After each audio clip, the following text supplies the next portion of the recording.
অধিনায়ক 56 BGB commandant 93 বিএসএফের সাথে আমাদের স্পট মিটিং ছিল। এই গত 25 তারিখ সকালবেলা যে 10 জনকে এখানে পুশিং করা হয়েছে এর ব্যাপারে। তো তারা বলছে যে এটা বাংলাদেশি নাগরিক, তারা এটা দিতে প্রস্তুত না। আমি তাদেরকে বলেছি যে এটা স্ট্যান্ডার্ড ওয়ে না, এটা ইন্টারন্যাশনাল ল না।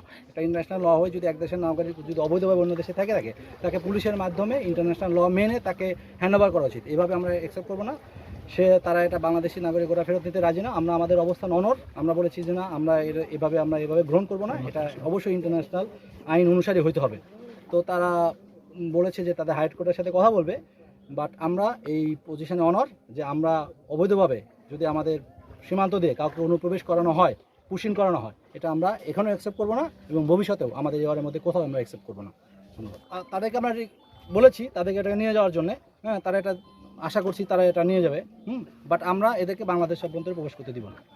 তো আমাদের এখানে সবচেয়ে এর আগে কখনো এরকম হয়নি, এইবারই প্রথম। ওরা কালকে রাতে আনে এখানে রাখার পরে এখন সকালবেলা এবারে আনার পরে এখন আপনার বিজেপি এলাকার লোক সবাই জানার পরে বিজেপিকে খবর দেওয়া হলো। ওনারা আসার পর থেকে মনে করেন যে এখন আপাতত এখানে স্থগিত রাখা আছে। আর মিটিংয়ের মাধ্যমে যা হয় হয়তো এরা নিবে না, আমরা নিব না, পার করে দিব ওই পাশে।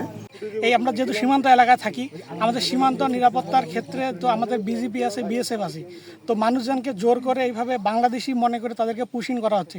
এখানে ছোট বাচ্চা আছে, নারী আছে, তারপর হচ্ছে এমনি ছোট মেয়ে আছে, বৃদ্ধ মানুষ আছে। তাদেরকে বৃষ্টির মাঝে এরকমভাবে পুশিং করার চেষ্টা করছে। আমাদের বিএসএফ সহ এলাকাবাসী আমরা চেষ্টা করছি যে তাদেরকে শূন্য রেখার মাধ্যমে আনে দুই দেশের বিজিপি এবং বিএসএফ কথাবার্তা বলে তাদেরকে যেন একটা নির্দিষ্ট জায়গাতে দেয়।